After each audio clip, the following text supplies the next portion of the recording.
It did change my life, and 2 elections later, it has done.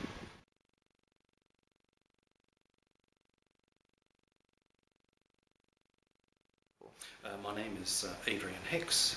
My occupation is I'm an orthopaedic casting technician, and I've been doing this job for 36 years.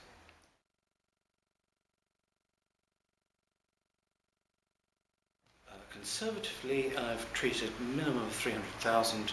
In all probability, it's well over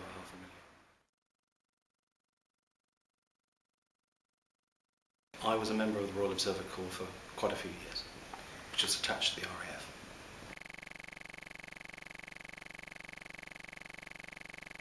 Well, yes, it had been a very busy week that week.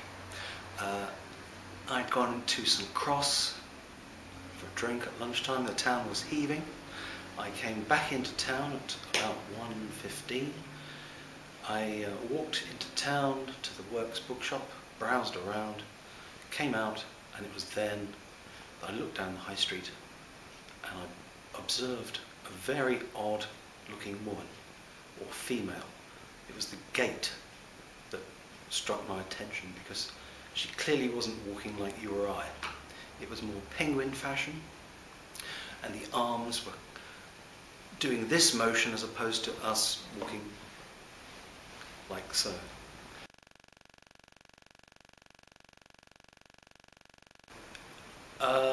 Well, I observed this being for 9 minutes, I guess. I went ahead of her twice. She was humanoid, but she was not a human being. The eyes are in orbits as opposed to sockets. Her eyes were quite big, actually. She had bright blonde hair, very unusual clothes, of course. I think she would have done. She was clearly at ease amongst us. She had a great sense of humour. It was very interesting because she was laughing quite often, and she was obviously aware that she thought nobody had recognised who she was, because she clearly wasn't one of us. It was absolutely lovely, actually. It was my choice not to speak to her, as opposed to her choice not to speak to me. I really didn't want to disturb her, because she was clearly having a good time, taking it all in, and particularly the architecture.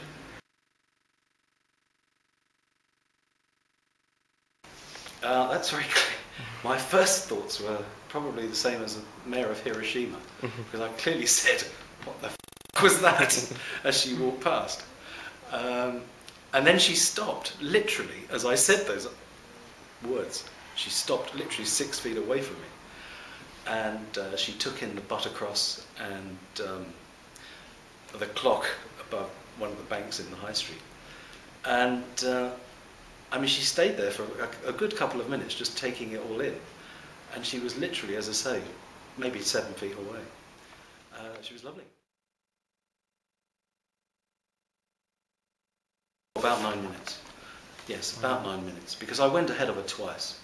I went up to Russell and Bromley's, and she was moving very slowly. She wasn't in a rush. And she wasn't fazed or scared. And she was really thoroughly enjoying herself amongst us. It was lovely to watch.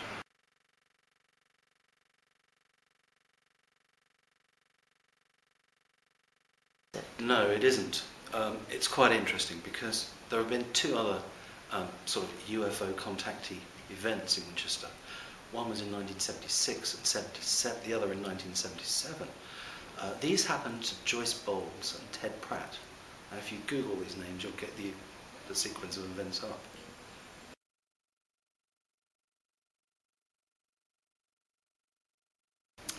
Well, I think there's certain things that should come out, certain things that shouldn't. Clearly, we have established contact. I don't think it's particularly in anybody's interest to know where the base is.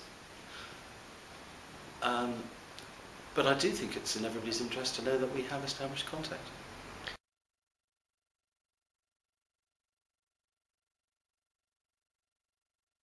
Yes, I stood specifically for this issue. No other reason. I think it's very important that the elected politicians, particularly of the United States, but also our nation, know where we are at in the era we are and the era that we are in. And this will change how we deal with one another, and it will change certainly the education system of our nation, defence policy, foreign policy, these sorts of things. It's very important that we know where we're going.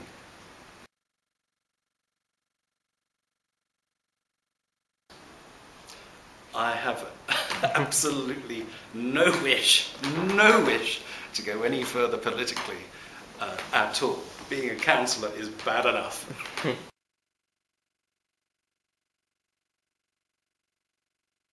Well, my speech, judgment and democracy. How America has evolved in charge of this sort of matter, really it's ultimately aimed at the US Space Command now. Formerly there was an organisation which was codenamed Majestic. It somehow then drifted into some sort of satellite government sort of arrangement. I don't really know. I'm not privy to these facts. But without a doubt now, US Space Command is in charge of this matter. And so, consequently, it's addressed to them. And I hold these people in absolutely the highest of esteem. And I think the whole world should be behind America. Because clearly, we have to go as one. We are now moving into a different era. And we can't suddenly go as China, America, India, Korea. We've got to go as one. We are one species.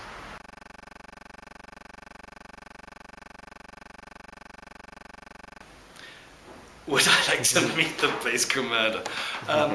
Yes, I don't know whether it would be a man or a woman, actually. I would like to meet the base commander. This person has completely changed my life.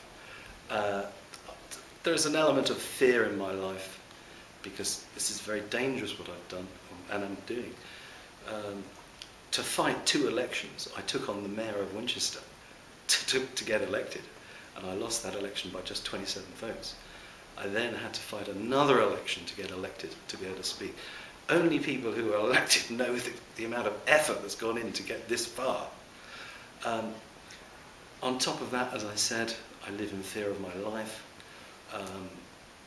I would like to meet the base commander. Not to be acrimonious, I'd just like to meet him.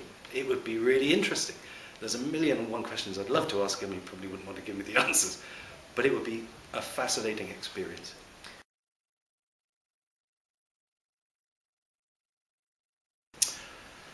Well, I fervently believe that all the people that are elected in the Senate and the Congress should be aware of where we're at in our history now.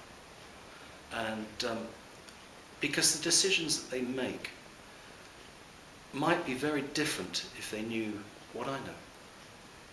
And particularly in how we deal with one another, and our goals, and our ambitions, and where we've got to go. But we have some many, many difficult decisions to make in the near future, particularly to keep our planet going. So yes, that's what I